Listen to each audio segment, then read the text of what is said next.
Señor, te damos gracias porque tú rompiste las cadenas. Sin embargo, Dios, los grilletes que teníamos dejaron heridas en muchos de nosotros. Y las heridas no han necesariamente sanado y en otros casos continúan actuando como si las cadenas estuvieran presentes. Nosotros te pedimos, te imploramos, te rogamos en el nombre de Cristo que en esta mañana tú puedas tomar tu palabra y aplicarla al corazón, a la mente de cada uno de nosotros, comenzando con el predicador mismo, Señor. Que tú puedas abrirnos los ojos, que tú puedas ayudarnos a ver en tu palabra, en primer lugar, a verte a ti, a ver en tu palabra lo que tú has revelado para nosotros vivir esta vida de este lado de la eternidad, a ver mi interior de manera que yo pueda ver qué es aquello que necesita todavía alinearse contigo, aquello que está fuera de equilibrio, aquello que está fuera de orden, Dios. Padre, tu palabra es omnipotente. Tú hablaste y el universo se formó. De manera que en esta mañana yo estoy confiando en el poder de tu palabra, no en el poder del predicador, pero en tu poder para que se haga conforme a tu voluntad, conforme a tu ordenación en la vida de cada uno de nosotros. Señor, gracias por ayudarnos a reflexionar. Gracias por ayudarnos a pensar. Gracias por ayudarnos a organizar nuestras vidas. Gracias por ordenar nuestros pasos. Señor, tú hablaste y el universo se organizó. Habla esta mañana para que el universo personal de cada uno de nosotros sea organizado también.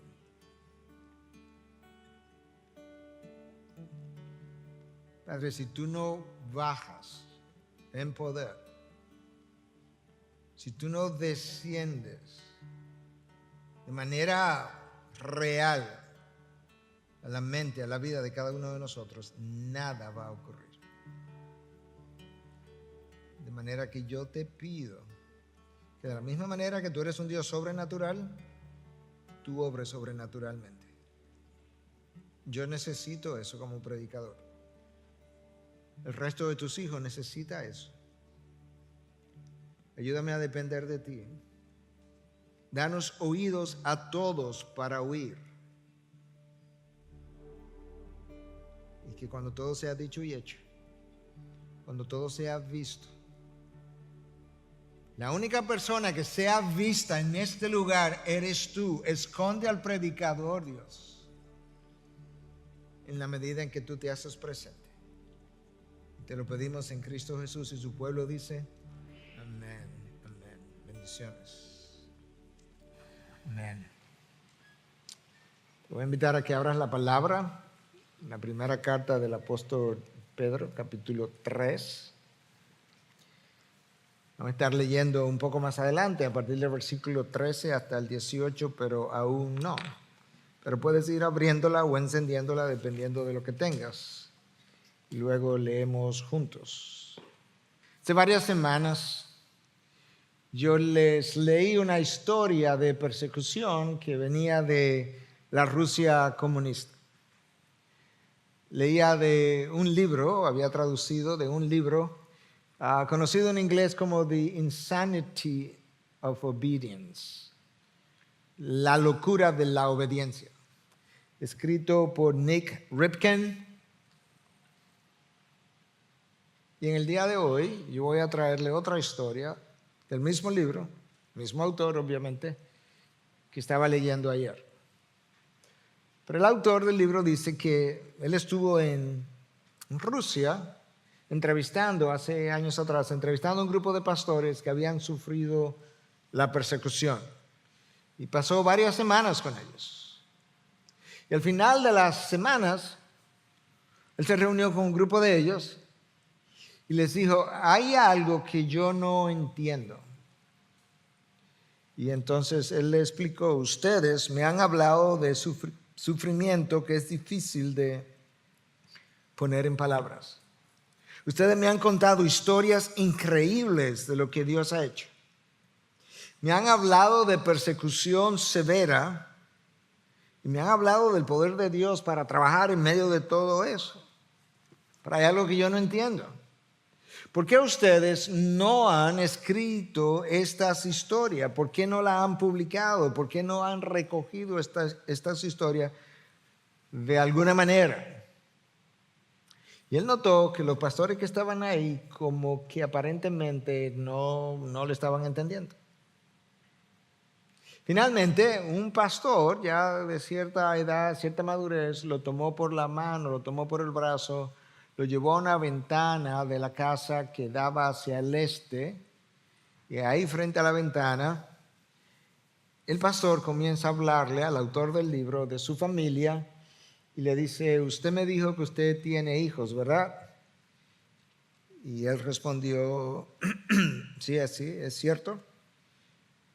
¿Tú me podrías decir algo? Preguntó este pastor ya de cierta edad. ¿Cuántas veces usted ha despertado a sus hijos en la madrugada y lo ha llevado a una ventana en su casa para que mire hacia el este? ¿Cuántas veces usted le ha dicho, muchachos, prepárense? Miren a través de esta ventana porque el sol está a punto de salir en el este. Muchachos, yo lo desperté temprano esta mañana porque yo quería que ustedes lo vieran, está a punto de ocurrir. Dr. Ripken, ¿cuántas veces ha despertado a sus hijos y le ha dicho algo como esto? El autor del libro respondió, bueno, pastor, yo nunca he hecho algo así.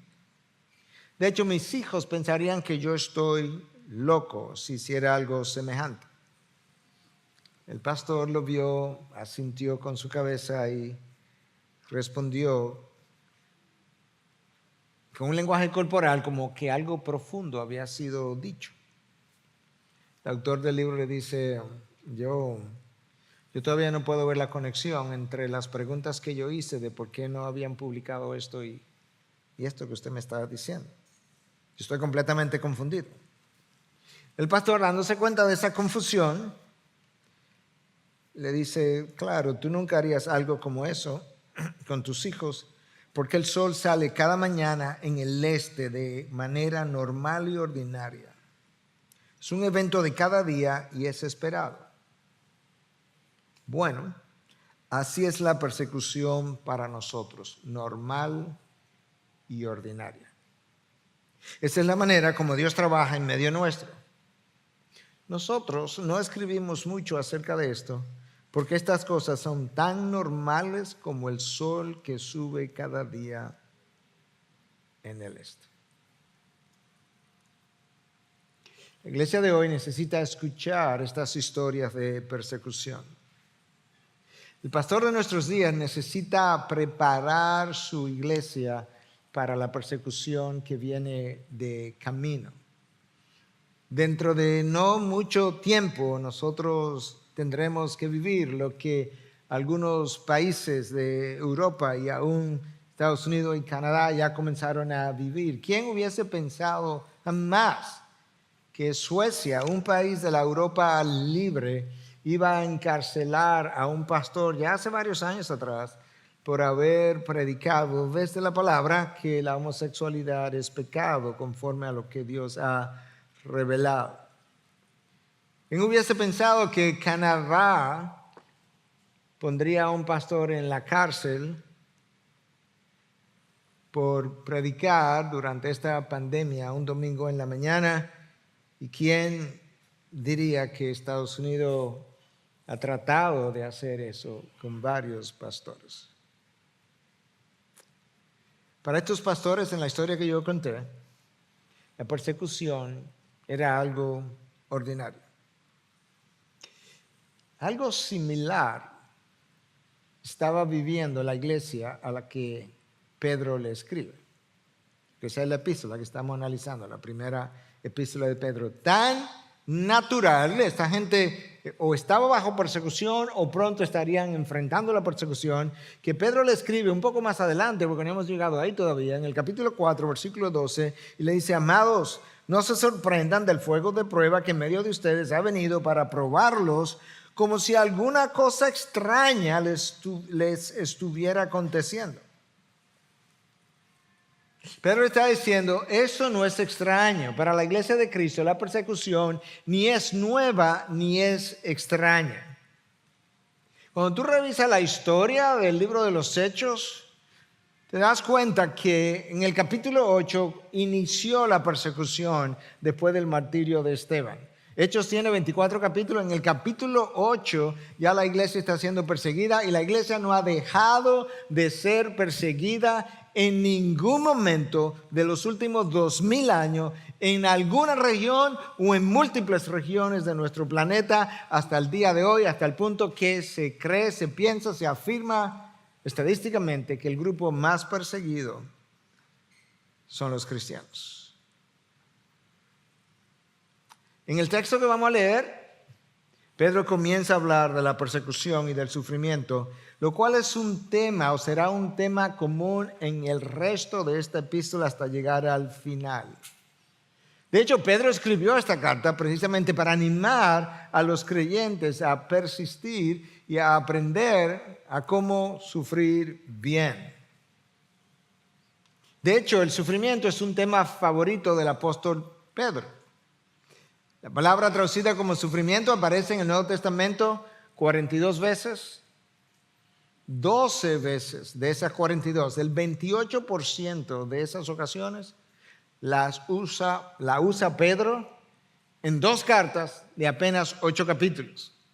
Eso te da una idea de cuán común o cuán familiar o qué tan favorito es este tema o fue este tema para el apóstol Pedro.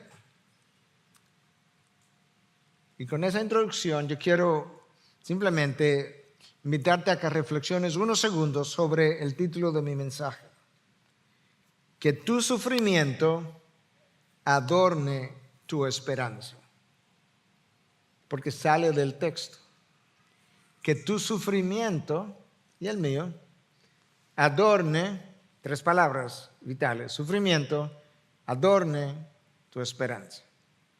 Y con eso yo quiero que leamos juntos del versículo 13 al 18 del 3er capítulo de la primera carta del apóstol Pedro. ¿Y quién les podrá hacer daño a ustedes si demuestran tener celo por lo bueno? Pero aún si sufren por causa de la justicia, dichosos son. Y no tengan miedo por temor a ellos, ni se turben, sino santifiquen a Cristo como Señor en sus corazones, estando siempre preparados para presentar defensa ante todo aquel que les demande razón de la esperanza que hay en ustedes. Pero háganlo con mansedumbre y reverencia, teniendo buena conciencia, para que en aquello en que son calumniados sean avergonzados los que hablan mal de la buena conducta de ustedes en Cristo. Pues es mejor padecer por hacer el bien, y así, si así es la voluntad de Dios, que por hacer el mal. Porque también Cristo murió por los pecados una sola vez, el justo por los injustos, para llevarnos a Dios, muerto en la carne, pero vivificado en el Espíritu. Una vez más, yo tengo que decir, casi insistir, que cada texto de la palabra de Dios, cuando tú lo ves en porciones como esta, tiene un versículo eje, un versículo sobre el cual los demás giran. Tiene un versículo que representa como el centro de gravedad que ala todos los demás versículos hacia él. Y usualmente ese es un versículo que contiene una gran verdad en sí mismo, o un par de versículos, y el resto de los versículos a su alrededor básicamente contribuyen a amplificar, a darle color, a explicar mejor lo que ese pasaje o versículo está diciendo. Y en este caso yo quiero sugerir que el versículo eje de este texto que yo leí es el versículo 15. Escúchalo otra vez. sino santifiquen a Cristo como Señor en sus corazones.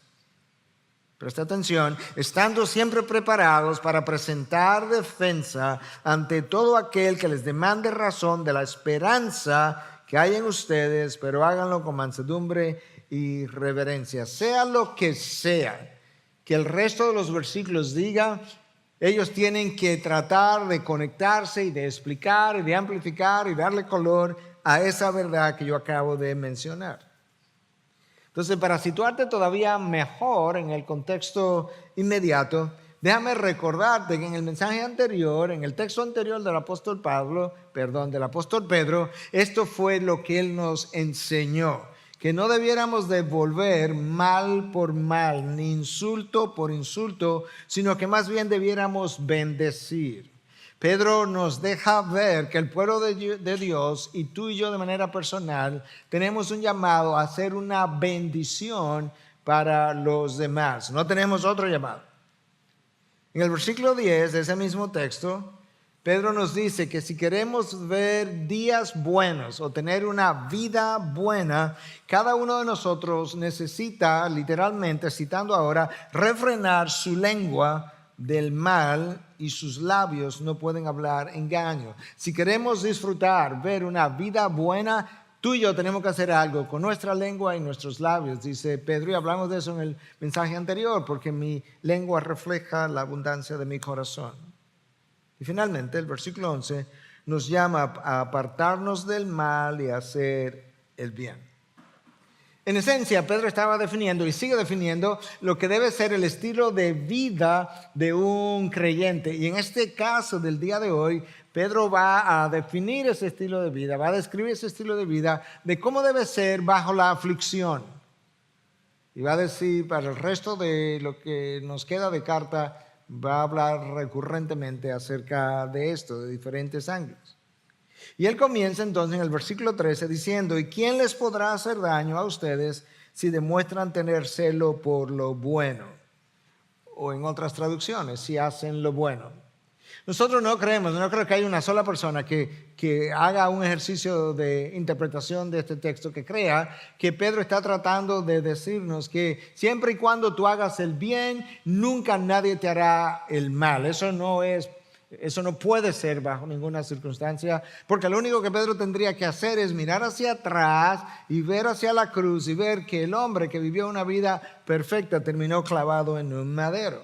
Sin embargo, lo que Pedro sí está diciendo es que en sentido general, Pedro hace uso de algo que el autor del libro de Proverbios hace uso, y es que da principios de sabiduría en este caso, que en sentido general corresponden a la realidad, pero no en todos los casos. El libro de Proverbios está lleno de proverbios de ese tipo. En este caso, Pedro está diciendo, en sentido general, tú recibes lo que das. Si das insultos, recibes insultos. Pero si decides hacer lo bueno, usualmente tú recibes lo bueno. La manera como lo expresan los evangelios es que con la vara que yo mido, me será medido. Un buen trato es devuelto usualmente con un trato más o menos justo, y un maltrato es devuelto con un maltrato. Es similar a un principio que Pablo da en Romanos 13 cuando habla de que los gobiernos existen. ¿Para qué cosa? Para vengar lo mal hecho, para los transgresores de la ley, no para nosotros. Sin embargo, sabemos que hay gobiernos que han sido abusivos, perseguidores y sobre todo de los cristianos. Pero esto es lo que Pedro está tratando de comunicarnos. Pero inmediatamente después que Pedro me dice, mira, en general, te va a ir mejor siendo obediente, te va a ir mejor siendo sumiso, te va a ir mejor siendo una persona que obra para bien. Pero, próximo versículo. Ahora inmediatamente después él dice, déjame decirte que así no es que va a ser siempre, pero aun si sufren por causa de la justicia, o sea, ustedes hacen las cosas bien, obran para Dios, y les toca sufrir, dichosos son. ¿Cómo, Pedro? Bendecidos son. Y no tengan miedo por temor a ellos, ni se turben. Pedro nos recuerda algo que a nosotros se nos hace difícil incluso entender. Que bajo la óptica de Dios, padecer, sufrir por causa de la justicia, por hacer el bien, por honrar a Dios, es una bendición. Es ser un bienaventurado. Nosotros necesitamos seguir recordando lo que Pablo le dice a los filipenses en 1:29, lo dijimos en el mensaje anterior, lo hemos dicho en otras veces, que nosotros los cristianos, nosotros se nos ha concedido el sufrir por causa de Cristo como un privilegio, como una bendición, como algo especial, como algo como que nosotros debiéramos estar incluso en ocasiones como buscando. Déjame decir eso otra vez, sufrir por la causa de Cristo. Y decirlo de esta manera, lejos de ser una maldición, es una bendición. Sufrir por la causa de Cristo, lejos de ser una maldición, es una bendición. Y si eso es verdad, y lo es, eso explicaría el sufrimiento de José, eso explicaría el sufrimiento de Daniel, explicaría el sufrimiento de Jesús, explicaría el sufrimiento de Job, explicaría el sufrimiento de Pablo y de todos los mártires. En otras palabras, los mejores de Dios han pasado por las peores circunstancias. Porque los mejores de Dios son los que más han sido bendecidos. Y por eso el sufrimiento bajo la óptica de Dios, lejos de ser una maldición, es una bendición. Pero aparte de la razón por la que el sufrimiento es visto por Dios como una bendición, es porque nos ofrece una oportunidad para mostrar a Cristo, nos ofrece una oportunidad de testificar para Cristo, nos ofrece la oportunidad de mostrar al mundo que Cristo es digno de todo sacrificio, de toda carencia, de toda pérdida, de todo dolor, de toda persecución o de cualquier otro mal. Muestra el verdadero valor que Cristo tiene para nosotros, si en verdad tiene dicho valor. Por otro lado, parte de la razón por la que Dios entiende el sufrimiento como una bendición es porque en la medida en que nuestros sufrimientos aumentan y seguimos caminando con Dios, Dios hace aumentar su gracia. Annie Flint escribió múltiples signos. Quedó huérfana a la edad de 5 años. 2 años después fue adoptada por una pareja cristiana que no tenía hijos. A los 8 años entregó su vida al Señor. Como joven comenzó a enseñar en la escuela, pero pronto fue afectada por artritis que la dejó paralítica literalmente para el resto de sus días y también terminó ciega. En esa condición, ella escribió un himno que se publicó en los años 1940 en medio de la Segunda Guerra Mundial. El himno en inglés se conoce como He Added More Grace. Él agrega más gracia. Yo te voy a leer algunas líneas del himno para que comencemos a entender cómo es que el sufrimiento, desde el punto de vista de Dios, es una bendición y no una maldición. Yo voy a leer las líneas en inglés primero y luego en español, su traducción. Están escritos en un inglés pasado, más antiguo que lo que conocemos hoy. He giveth more grace when the burdens grow greater. Su gracia es mayor si las cargas aumentan. He sendeth more strength when the labors increase. Su fuerza es mayor si la carga es mayor. To added affliction, he added his mercy. Si más son las penas, mayor es su misericordia o su gracia. To multiply trials, he's multiplied peace. Si más son las pruebas, mayor es su paz. His love has no limits, su amor no tiene límites. His grace has no measure, su gracia no tiene medida. His power no boundary, known unto man, su poder no tiene límites conocidos por el hombre.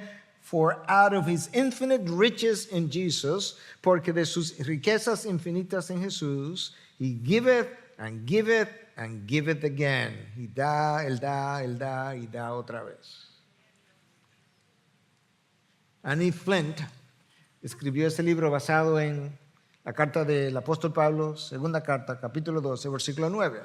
Y él me ha dicho, te basta mi gracia, pues mi poder se perfecciona en la debilidad. Por tanto, con muchísimo gusto me gloriaré más bien en mis debilidades, para que el poder de Cristo more en mí.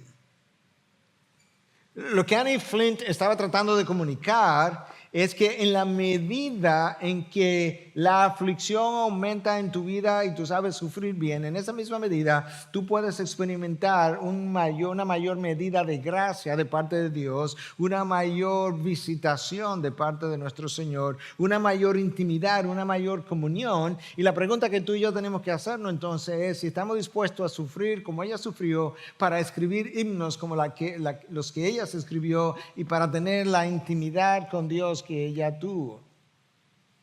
Si estamos dispuestos a intercambiar los sufrimientos de Pablo por los míos con la intención y motivación de que nos lleven al tercer cielo, o si preferimos decir, no, así está bien, que lo sufra Pablo y déjame con una comunión contigo lejana, distante, déjame en actividades cristianas común y corriente. To added affliction, a mayor aflicción, mayor es su gracia, lo que implica mayor es su comunión, mayor es su presencia real conmigo. El apóstol Pedro ahí mismo nos dice en el versículo 14, y no tengan miedo, por temor a ellos ni se turben. La idea es que los hijos de Dios no debiéramos intimidarnos por aquellos, ¿verdad?, que nos amenazan, con aquellos que nos quieren quizás perseguir, aquellos que quizás quieren hacernos mal cuando estamos haciendo el bien. Es como si él dijera, oye, mira, ni pierdas el tiempo en pensar en esas cosas, porque en realidad cuando tú consideras que mayor es el que está en ti que el que está en el mundo, cuando tú piensas que Dios está por nosotros y no contra nosotros, cuando pensamos que Dios es quien libra la batalla por nosotros, y cuando pensamos que los ojos de Dios están sobre los justos y que sus oídos están atentos al clamor de los suyos, entonces nosotros no tenemos por qué preocuparnos o intimidarnos. Se cuenta que Martín Lutero solía salir a caminar en el bosque y cuando hacía eso en la mañana, él comenzaba a caminar, levantaba los brazos al ver las aves y le decía a las aves, buenos días, teólogos. Y si ustedes son los que tienen sabiduría, yo soy el tonto, porque yo me vivo preocupando por todo en vez de confiar en el cuidado de mi Padre como ustedes lo hacen.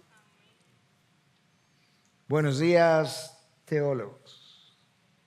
Requiere de fe para creer estas cosas que yo acabo de mencionar. Pero esa es una de las formas como la batalla espiritual es librada. Es una batalla de fe. Cuando Pedro escribió estas palabras del versículo 14 que yo te leí, él probablemente estaba pensando en Isaías, 700 años antes. Isaías 8, versículos 12 y 13. Ni teman lo que ellos temen, ni se aterroricen. Lo que el mundo teme, no lo teman. Al Señor de los ejércitos es a quien ustedes deben tener, tener por santo. Sea Él su temor y sea Él su terror. En vez de temer a los hombres que nos persiguen, nosotros deberíamos temer a Dios. Cristo lo enseñó de esta manera que dice, no tengan miedo de aquellos o temor de aquellos que solamente pueden matar el cuerpo, sino que más bien deben temer a aquel que puede matar tanto el cuerpo como el alma. ¿Y quién es ese sino Dios mismo? Y en la palabra de Dios, temer a Dios de manera primaria implica reverenciarlo, glorificarlo, exaltarlo. Pero luego de manera secundaria, también la palabra de Dios habla de un temor real que yo debo tener si no le conozco a su ira y si le conozco como hijo a su disciplina. Pero como decía alguien, nosotros tememos a Dios tampoco porque tememos al hombre demasiado. tememos a Dios tan poco porque tememos al hombre demasiado. En el contexto que Pedro está escribiendo, el sufrimiento por causa de la justicia o por causa de Cristo, ese es el enfoque. Eso es lo que él quiere que yo entienda. ¿Cómo yo debo responder? ¿Cuál debe ser mi estilo de vida bajo esas condiciones?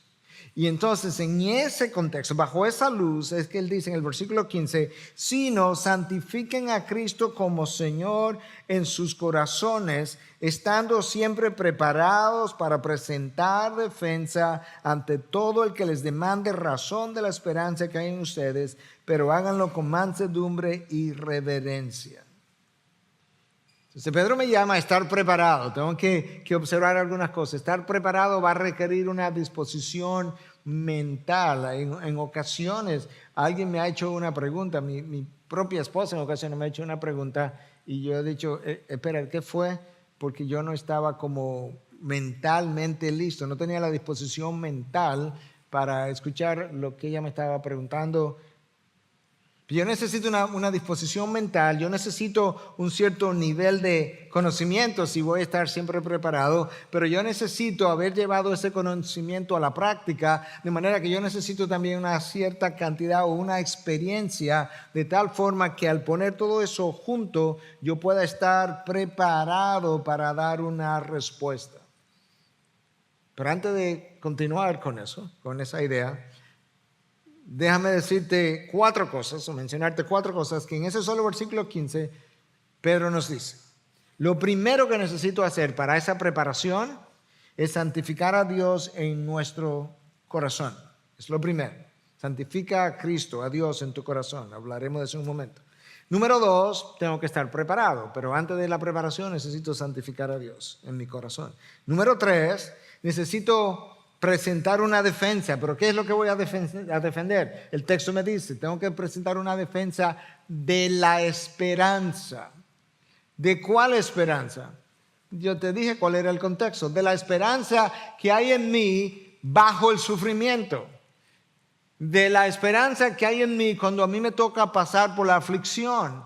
Cuando a mí me pregunte, ¿por qué es que tú esperas como esperas? ¿Por qué tú bendices cuando te maldicen? ¿Por qué devuelves bien por mal?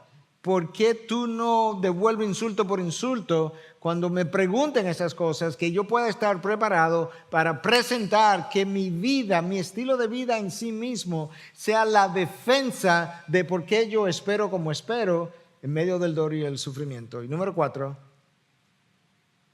la defensa tiene que hacerse con mansedumbre y con reverencia. Entonces lo primero es que tengo que santificar a Cristo en mi corazón. ¿Qué significa eso?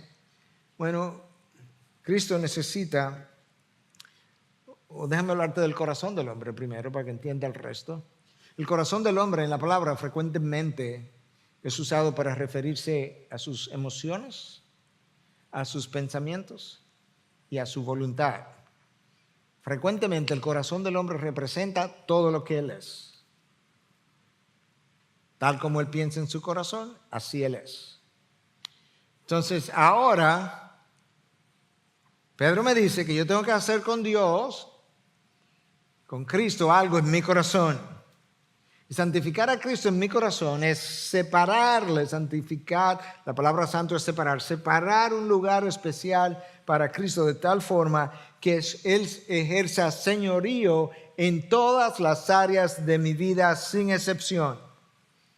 Cristo tiene que reinar supremo en mis pensamientos. Aun cuando yo no estoy hablando, aun cuando nadie me está escuchando, en mis pensamientos, la manera como los llevo, Cristo tiene que reinar supremo. Cristo tiene que reinar supremo en mis emociones. Ellas no pueden correr sueltas como si ellas se gobernaran, como si no hubiera un Señor. Y Cristo tiene que reinar supremo sobre nuestra voluntad, porque yo tengo que someter mi voluntad a la suya, tal cual Él lo hizo en Getsemaní. Pero de manera especial, en el contexto que Pedro está hablando, Cristo tiene que ejercer señorío sobre el sufrimiento que Él ha ordenado para mi vida.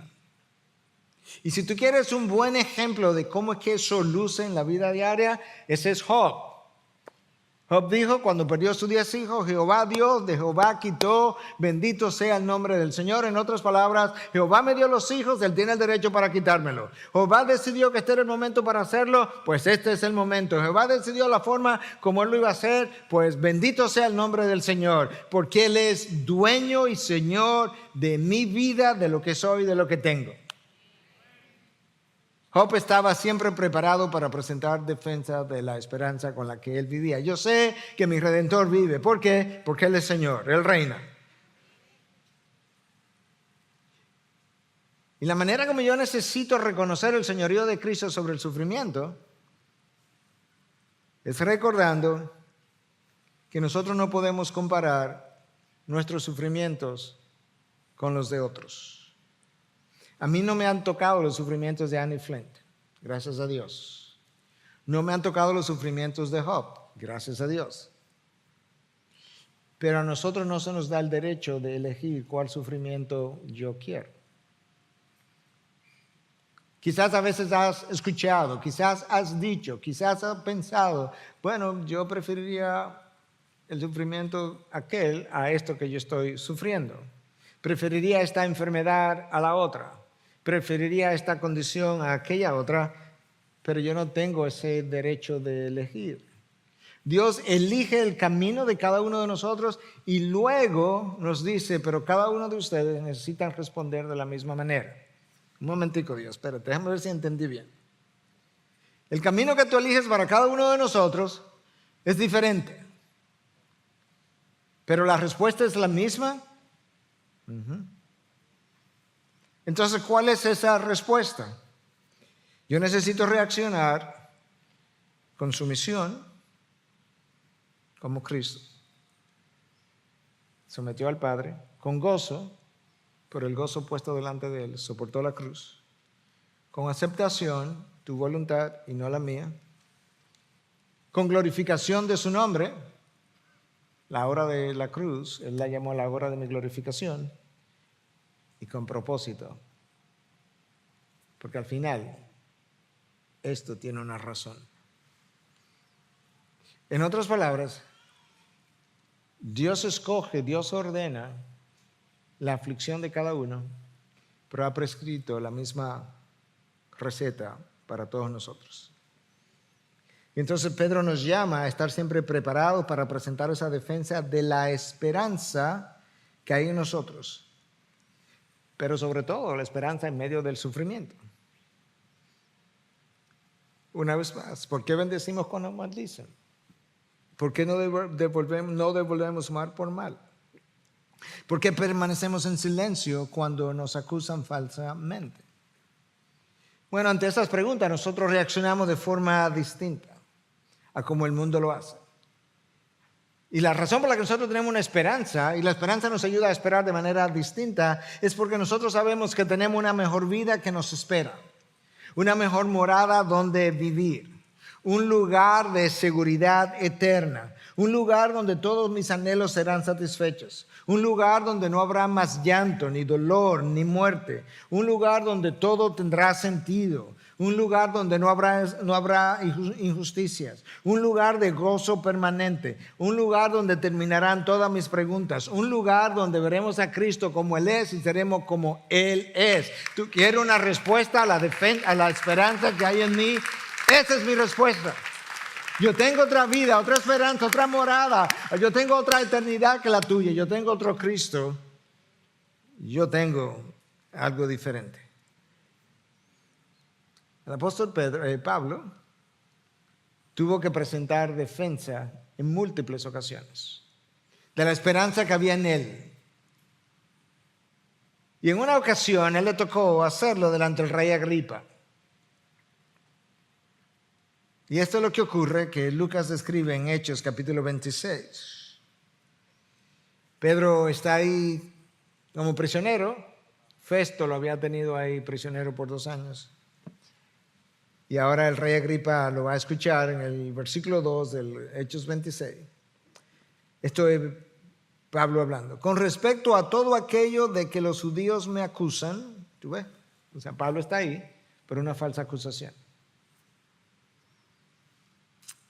Me considero afortunado, oh rey Agripa, de poder presentar hoy mi defensa delante de ti. Rey Agripa, yo soy un afortunado porque en realidad yo estoy aquí delante de ti por una acusación falsa, pero me siento tan bendecido de poder presentar, Agripa venía de un trasfondo judío, de poderte presentar mi defensa. En esencia, la razón es, cuando tú lees todo el capítulo 25 y 26 del libro de los Hechos, es que te voy a dar testimonio de la esperanza que hay en mí, y ¿sabes qué? Ese es mi testimonio de fe, y ese es mi intento de evangelizarte, rey Agripa, de manera que yo soy un bendecido de haber sido acusado falsamente. La acusación falsa me ha traído ante ti. Wow. Versículo 6. Y ahora soy sometido a juicio por la esperanza, ¿escuchaste? De la promesa hecha por Dios a nuestros padres. A mí se me ha acusado y estoy bajo juicio porque resulta que yo tengo una esperanza que nuestros padres, Abraham, Isaac y Jacob, pusieron en Dios, y yo he creído que esa esperanza se ha cumplido en Cristo Jesús, y eso es lo que me tiene aquí testificando, brindando defensa de la esperanza que hay en mí. Y ahora Agripa está tan pegado contra la espada y la pared, como decimos nosotros, que en un momento dado le dice: Pablo, te has vuelto loco, ¿tú crees que en tan poco tiempo me vas a convertir? Y Pablo le dice: no, yo quisiera que te convirtiera tú y todos los que están contigo también. Ahí está Pablo presentando defensa de la esperanza que había en él. Pero cuando él lo hizo con mansedumbre, porque el texto me dice que tengo que hacerlo con mansedumbre y reverencia. La mansedumbre es una cualidad muy especial. Nosotros usamos la palabra como muy superficialmente, pero la mansedumbre requiere humildad, gratitud, ausencia de ira, sumisión, respeto y honor. Wow. Con razón dijo Cristo: aprended de mí que soy manso y humilde de corazón. ¿Cuánta gente va a reunir humildad, gratitud, ausencia de ira, sumisión, respeto y honor? Cristo. Aprended de mí. Pero Pedro me dice que tengo que hacerlo de esa manera. La defensa que presento, como Pablo lo hizo. Y luego él continúa entonces en el versículo 16 y dice: teniendo buena conciencia, para que en aquellos en que son calumniados sean avergonzados los que hablan mal de la buena conducta de ustedes en Cristo. Pedro nos dice: ok, necesito una buena conciencia. ¿Qué es esa conciencia? Bueno, la conciencia ha sido definida como el testigo interno que determina lo que está bien y lo que está mal. Esa buena conciencia necesita ciertas condiciones para funcionar apropiadamente. Porque la conciencia, Dios nos dio esa conciencia a todos los hombres, creyentes y no creyentes, pero funciona mejor cuando yo tengo una conciencia informada por la palabra de Dios, porque ahora puedo discernir mucho mejor lo que está bien y lo que no está bien. Yo necesito una conciencia sensible al pecado, porque esa conciencia puede llegar a insensibilizarse. La palabra de Dios habla de eso, hasta el punto de cauterizarse, le dice Pablo a Timoteo. Y la manera como la conciencia se hace insensible es en la medida en que nosotros nos exponemos al pecado y practicamos el pecado, y entonces de esa manera cada vez más aquello que antes me parecía pecaminoso o altamente pecaminoso me va pareciendo normal. Esa conciencia necesita estar en paz con Dios, conociendo que ha hecho todo lo que él o ella entiende que debía haber hecho, y esa conciencia necesita estar limpia de pecado hasta donde Dios nos permita hacerlo. El apóstol Pablo le escribe a los Corintios en su segunda carta, capítulo 1, versículo 12, y les dice lo siguiente: porque nuestra satisfacción es esta, el testimonio de nuestra conciencia, que en la santidad y en la sinceridad que viene de Dios, no en sabiduría carnal, sino en la gracia de Dios, nos hemos conducido en el mundo y especialmente hacia ustedes. Esa tranquilidad de conciencia de que Pablo le habla a los corintios, tiene que ver justamente porque los corintios le habían acusado de ser un falso apóstol.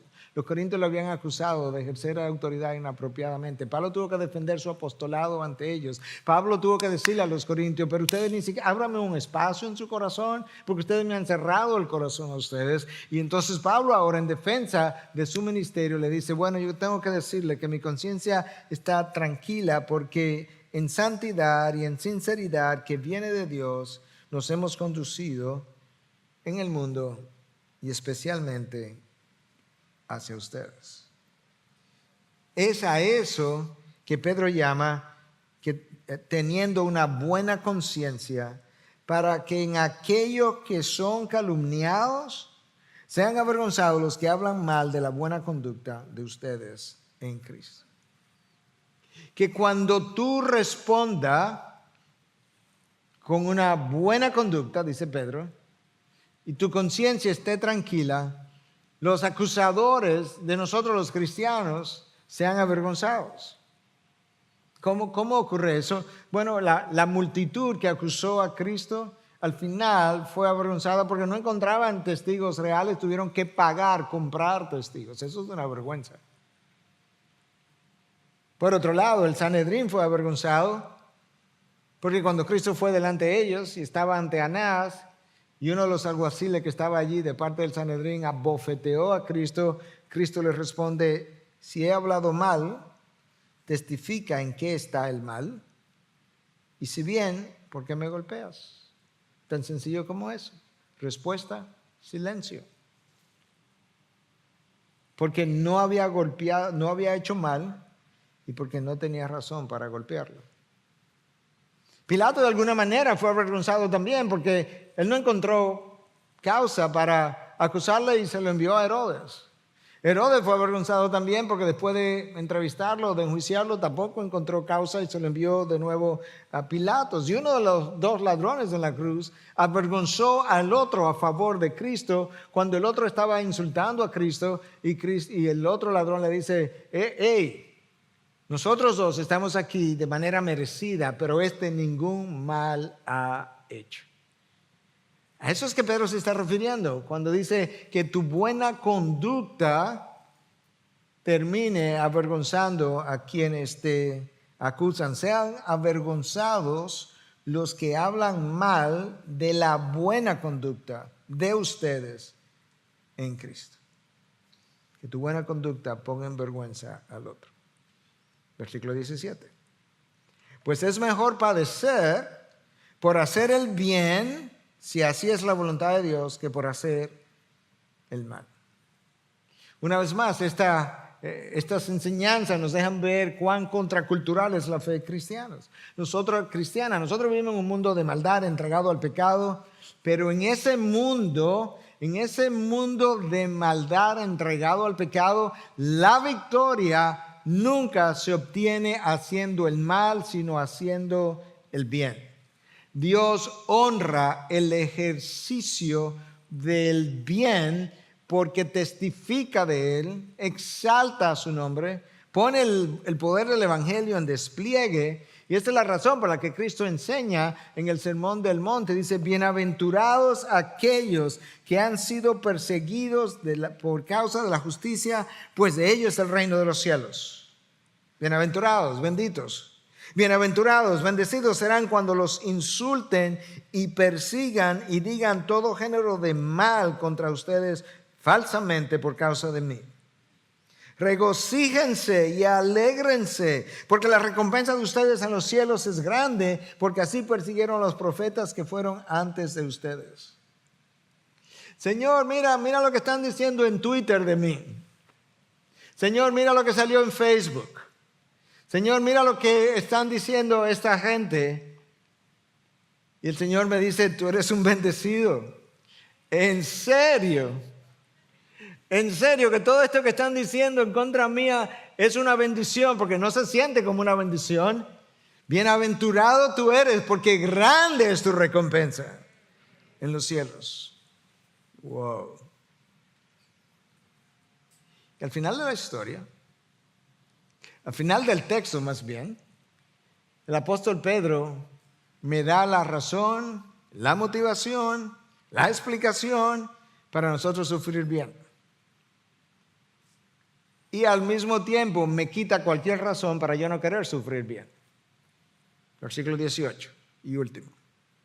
Porque también Cristo murió por los pecados una sola vez, el justo por los injustos, para llevarnos a Dios, muerto en la carne, pero vivificado en el Espíritu. En otras palabras, Cristo, tú hoy disfrutas de salvación, pero resulta que para tú tener salvación, Cristo el justo, el santo, el que no conoció pecado, tuvo que ir a sufrir en tu lugar, el injusto, el no santo, el que estaba lleno de pecado, y eso fue lo que te trajo a Dios. Entonces no es posible que el Creador estuviese dispuesto a hacer algo por la criatura y pasar dolor y sufrimiento y vejamen y vituperios y rechazos y heridas y vergüenza, y que ahora la criatura no esté dispuesta a hacer algo. No lo mismo ni siquiera, pero algo de lo que Él hizo a favor del Creador. Eso es irracional, eso es incongruente, eso no es aceptado en el reino de los cielos. Sufrir bien cuando estamos siendo maltratados, habla bien de nuestro Dios que es digno de mi sufrimiento. Eso es lo que Pedro y Juan dijeron cuando lo pusieron en la cárcel y lo latigaron, y luego lo soltaron. ¿Recuerdan? Que después de eso ellos dicen que se regocijaron porque de haber sido encontrados dignos de sufrir por causa del nombre. Cuando yo sufro bien, cuando soy maltratado, eso habla bien de mi Dios, a quien yo considero digno de mi sufrimiento. Es como que finalmente yo tengo la oportunidad de mostrar cuán valioso es Cristo para mí. La mejor manera como tú pudieras mostrar el valor de tus hijos es si tú estarías dispuesto a dar tu vida por la vida de ellos. Si tú estarías dispuesto a sufrir para que ellos tengan mejor vida. Sufrir bien, cuando estoy siendo maltratado, habla bien del poder del Espíritu Santo que mora en nosotros. Habla bien de la esperanza con la que esperamos. Habla bien de nuestra vida de santificación en Cristo. Habla bien de la gracia de Cristo que me empodera para poder sostenerme en medio de las tormentas de la vida.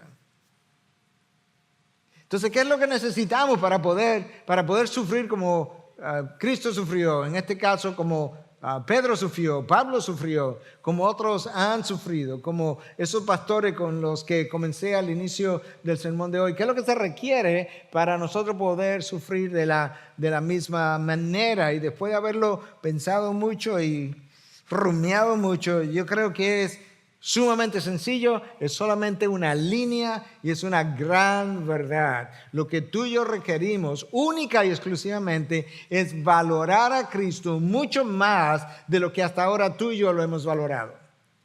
De manera que tú verdaderamente entiendas, y yo también, que Cristo es digno de mi sufrimiento, de mi precariedad, de mi dificultad, de mi dolor, de mi pérdida, de cuanta cosa pudiera pasar en mi vida, con la única intención de que cuando yo paso a través de eso, yo pueda haber glorificado su nombre, yo pueda haber desplegado el Evangelio en todo su poder, de tal manera que verdaderamente yo pueda mostrar que Cristo no es simplemente una parte de mi vida, que yo creo que es como es en la mayoría de los hijos de Dios, que llegaron al reino de los cielos y agregaron a Cristo a su mundo y siguen viviendo su vida y siguen viviendo su mundo, y Cristo es una parte de su mundo. En otros casos, Cristo es una parte importante de su mundo. En otro caso, Cristo es la parte más importante de su vida, y Cristo dice desde los cielos: nada de eso es suficiente. Yo necesito ser tu vida. De manera que tú puedas decir: para mí el vivir es Cristo. No la parte más importante, como dirían en inglés, I am it. Yo soy eso, yo soy todo lo que hay antes, después y en el presente. Eso es lo que Pablo dice. Para mí el vivir es Cristo y el vivir y el morir es ganancia. ¿Por qué? Porque cuando muero voy a ganar a Cristo completamente. Lo voy a ver como Él es. Tú existes, yo existo para poner a Cristo en despliegue. Nada más. Déjame cerrar con esta breve historia. Richard Wurmbrand fue un pastor luterano y pentecostal, imagínate esa combinación, de origen judío, otra combinación extraña, de origen judío, luterano y pentecostal. ¿Okay? Murió en el 2001. En 1948, él y su esposa Sabina fueron arrestados. 1948 es el año que la nación de Israel nació. Dicho sea de paso, un paréntesis. En una ocasión, él está con su esposa y había algo que había que hacer en particular y él le dice a su esposa, es que si yo hago eso, tú te quedas sin esposo. Y ella le dijo, yo no necesito un esposo cobarde. ¿Ok?